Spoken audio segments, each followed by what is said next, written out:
Topping today's news, the government gives an update on its new crime-fighting initiative, Clear, Hold, and Build.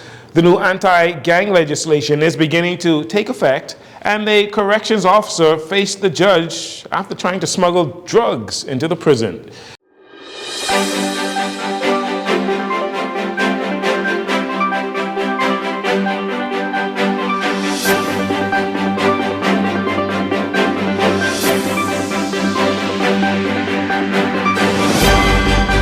This is your JCN Evening News. I'm Jarino Saunders. Thank you so much for joining us.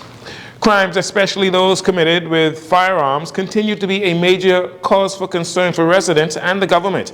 Today, the Minister of National Security, Wayne Munro, led a press conference to share results of the government's Clear, Hold, and Build crime strategy introduced in October 2024. Mr. Munro says, although the Royal Bahamas Police Force spearheads the initiative, the public must work together to see the program come to its full fruition. It is one of the more aggressive police interventions under our 5-pillar approaches, and already we are seeing real results.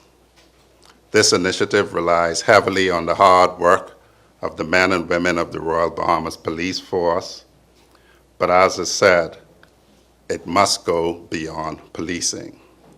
Clear, Hold, Build is about restoring communities to what they once were. Groups of families, friends, neighbors living lives of quiet enjoyment. This approach has been adopted in several countries, so we're not claiming to have invented the wheel. We are deeply encouraged by the progress made in Angliston over the past short months. Although it is promising to see a reduction in crime in the Angliston community in relation to murders and reports of gunshots, a recent murder in that community, namely in Montel Heights last Thursday, is a reminder that there is still much work to be done. Since the launch of Clear, Hold, Build, crime in Angliston has decreased. It has not disappeared, but it has decreased significantly.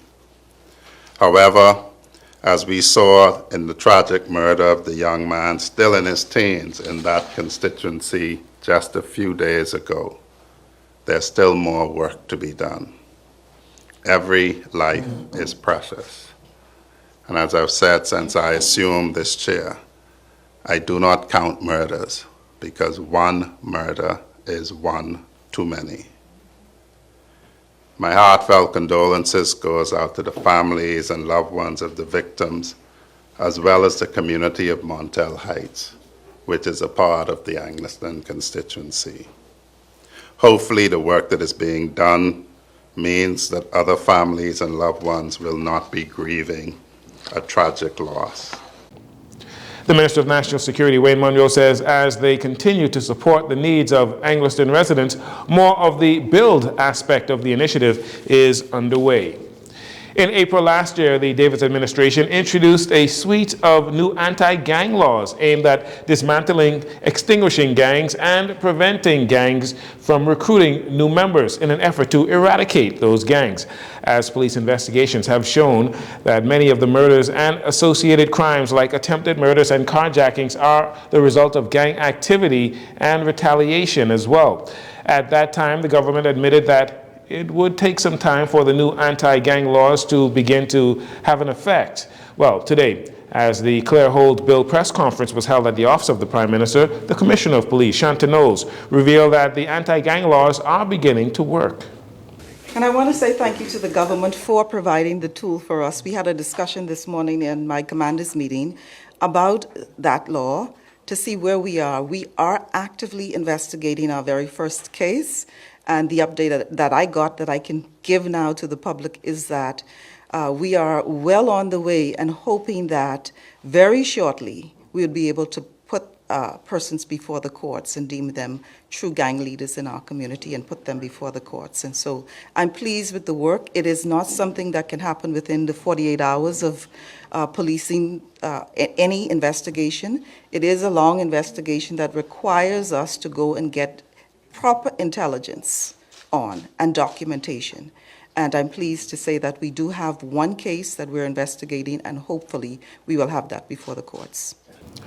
The new anti-gang legislation allows the Supreme Court the capacity to declare a group a gang to prosecute its members. Also, anyone involved with recruitment, initiation, acts of intimidation to force someone to join a gang can face 25 years in prison and up to $100,000 in fines.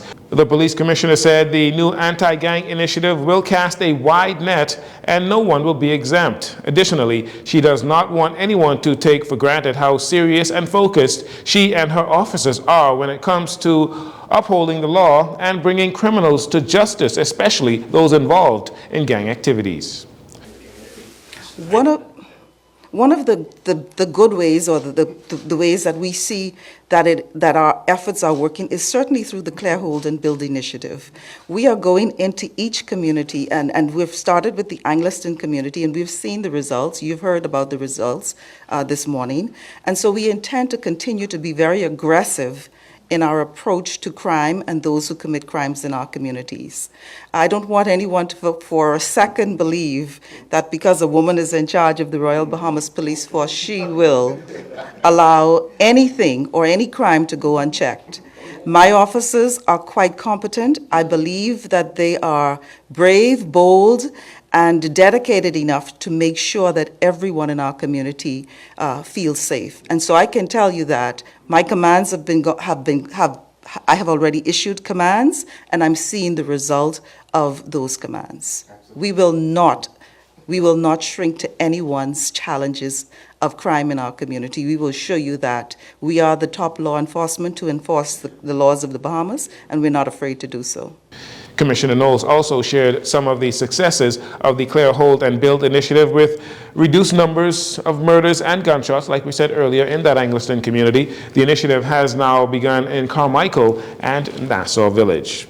The public was left appalled at the level of cruelty displayed in the most recent murder, where 4 men emerged from what appeared to be a white Nissan Juke and opened fire on a male victim sitting in a rental vehicle, shooting him multiple times in the front of his 4-year-old daughter, who ran from the vehicle to safety after the assailants continued shooting into that vehicle. Since the shooting, family members say they are positive the victim, now identified as 20-year-old Quintero Arnett, was not the intended target.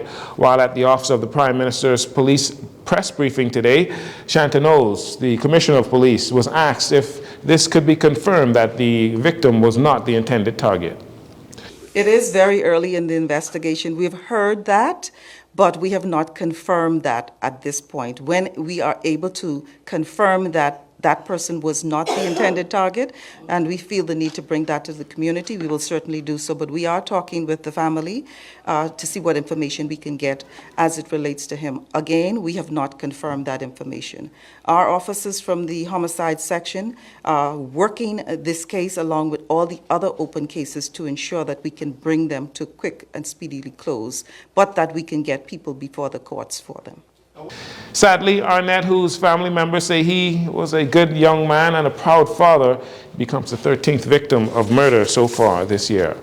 And finally, in this segment, a cease and desist order was issued for a $2.5 million private investment by a Bahamian-owned company named Bahamas Mooring Limited, in which the government actually holds some equity. The government says the private business venture represents a significant step forward in marine conservation and sustainable boating infrastructure, helping to protect the Bahamas' delicate marine environment while ensuring responsible anchoring practices.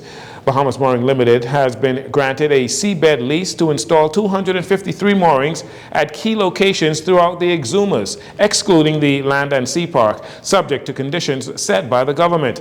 The cabinet approved the project in June of 2022, but a problem arose when the investor began working on the project prior to receiving all of the required approvals. A cease and desist order has been issued until all requirements have been met. We do know that some residents of Exuma they are totally objecting to the project as it stands now. You're listening to JCN News. We'll take a break here. We'll be right back following these commercials.